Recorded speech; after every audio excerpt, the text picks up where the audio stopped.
Okay guys, in this video we're going to be looking at questions 16, 17, and 18. This one's going to take a few minutes because it has a lot of different parts. But in these three problems, they're asking us to use the same f of x and g of x. So f of x, every place we see it is going to be equal to 5x minus 7. Every time we see g of x, it's going to be equal to x minus 9. So if I keep referring back to this, it's because the problem said so. And so we're going to be doing what we call operations of functions, where we learn how to add, subtract, multiply, and divide. I guess just add, subtract, and divide. And we're also going to be looking at calculating their domain, like how do we know what their domain is. So let's get started. I did go ahead and preemptively write this on another sheet of paper. So let me show you what I did here. So here we go, test 2 review. We're going to use f of x and g of x to add the two functions. So recall that this notation really is implying we're going to take our f of x and we're going to add it to our g of x. So really, as straightforward as I could possibly think this is it's really just combining like terms. So f of x is 5x minus 7 plus g of x is x minus 9. Those were the two functions that they gave us in the original problem. And so you might be thinking, okay, why did I put this in the other parentheses? Because I wanted you to see that that was what g of x is equal to. This plus sign, when it gets distributed, really doesn't change the sign. So we're still looking at 5x minus 7 plus x minus 9. And we essentially combine our like terms. 5x plus x gives me 6x, negative 7 minus 9 gives me negative 16. And so this is f plus g of x. We just added the two functions together. Now it does ask to find the domain. And so if you recall in class, we learned about domain restrictions, and we said there were three different types of domain restrictions: rational, square roots, and logs.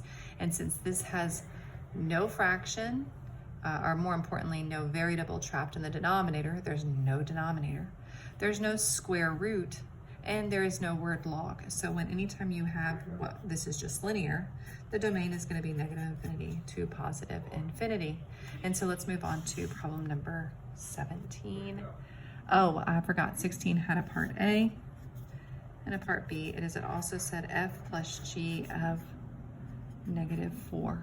Really, I could do this two different ways. In fact, I'm going to show you both ways just so you can see what's going on here. Let me kind of zoom out a little bit so you can kind of see.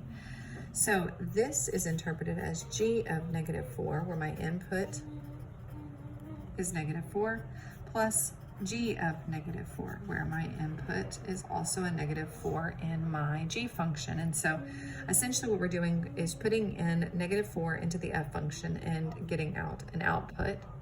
And we're also putting in a negative 4 in the g function and processing its output. So let's see what that looks like.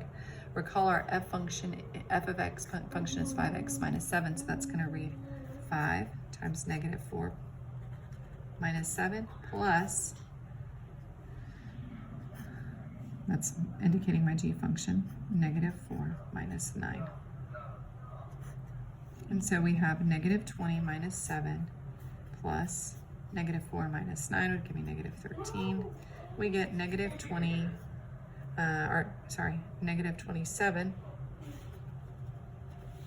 minus 13, which would equal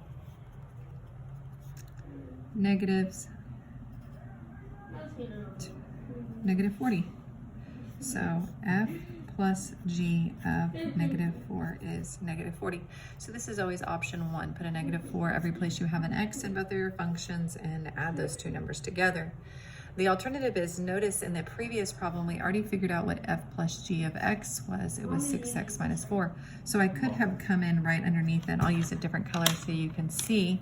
I could have put f plus g of negative 4 and put it right back into all that hard work I just did. Negative 4 minus 16, and that would give me, let me count it, negative 24 minus 16, which gives me negative 40, which is the exact same value I got when I did it through this process. So both ways will get us the right answer. The only catch is there's no guarantee that on the test they're going to ask you to find f plus g of x first. If you don't find that first, well then that's kind of more complicated, as opposed to if they just ask you the question of find f plus g of -4. It's easier just to do it this way. And so the answer is -40. And so let's take a look at problem number 17. I did not write that in advance, so you're going to have to be patient with me real quick, but I'll do it pretty fast. And this is number 17, test 2 review, and we're still using the same f of x equals, I'll zoom in a little bit so you can kind of see, f of x in this problem is still 5x minus 7, and the g of x is equal to x minus 9. Where did this come from again? Again, this is what they gave us. It's how you can work the problems. So 17 reads, find f minus g of x. This can get a little bit more tricky because of the minus. And so again, how do we interpret this? We say that's f of x minus g of x.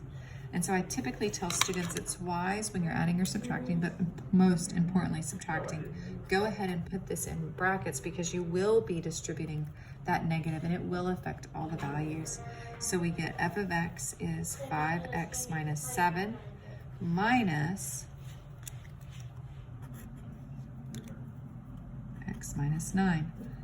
Do you see how I just plugged in my f of x function, my g of x function, and now I'm going to subtract it? But have your guard up. This negative does need to be distributed. And so what does that look like? Well, that's 5x minus 7 minus x plus 9. That's super important. Negative times a negative makes a positive. And again, we're right back where we were when we're combining like terms. I guess it would help if you could see the whole shot. Let me see if I can kind of... And so we get 5x minus x is 4x. Negative 7 plus 9 would give me plus 2. And that is f minus g of x. And now, again, this turned out to be linear, so it just makes the domain negative infinity to positive infinity because there's no restrictions there on the domain, which just means if we were to graph this, it would cover every x value, or x value can be anything at once. But that's the first part. The second part does ask us to find f minus g of 6. Again, this is where I gave you some options. I said you could approach it 2 different ways. You could say, okay, well, I already did all this hard work here. Why don't I just do f minus g of x equals 4 times 6 plus 2, or 24 plus 2, which should be 26, which would be f minus g of, 6. So that is definitely an option that is really, straightforward. The problem is there's no guarantee that we're going to ask you to find f minus g of x. So let's come back over here and say, okay, let's say they didn't make us do all this previous work. How do we go from here? Well, if, let me rewrite it again, f minus g of 6, that would be like, find what f of 6 is and minus what g of 6 is. Input into both functions, and so that would give us, let me see if I can color coordinate this, 5 times 6 minus 7, because our f of x function is 5 times x minus 6, so we're going to put in a 6 into place of all of our x. But then this is where it gets kind of tricky, minus the g function. The g function is 6 minus 9, bracket. And the reason we want to do that is because this is going to yield a negative value, but the negative on the outside would make it a positive. So you always want to kind of keep that exclusive for subtraction. So here we have 30 minus 7 minus bracket 6, negative 3, and we get 30, that would be 23 plus 3, which gives me 26. So f minus g once again gives us 26, which is exactly what we found when we used our previous part of this problem. But again, remember there's no guarantee they're going to ask this part, so you might want to practice using this style. So we get to our last problem, problem number 18. This video is a smidge longer than all the other ones. I apologize. But watch whatever you need of it. kind of fast forward if you need to fast forward.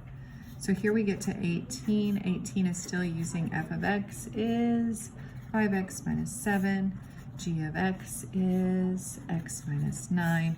And on 18, it's asking to find f divided by g of x first and its domain. And it's also asking us to figure out what f of g of 5 is. So let's start with the f of x over g of x. And it's really just that. Put them over itself. So let me see if I can kind of zoom out here. So f of x would be the 5x minus 7 on top, and the g of x is x minus 9. We can't reduce those. Sometimes you can, but it usually requires a skill called factoring, and we haven't learned that yet, so you shouldn't be given any of them that can be reduced. And so here is the answer of f divided by g of x. However, this is not linear. This is in fact rational, and we do in fact have a domain restriction. So we need to figure out how do we get our domain restriction, or how do we get our domain. So the restriction was set your denominator equal to 0 and solve, or not equal to 0, because remember the whole denominator can't. X minus 9 cannot equal 0, add 9, x cannot be 9 in this case.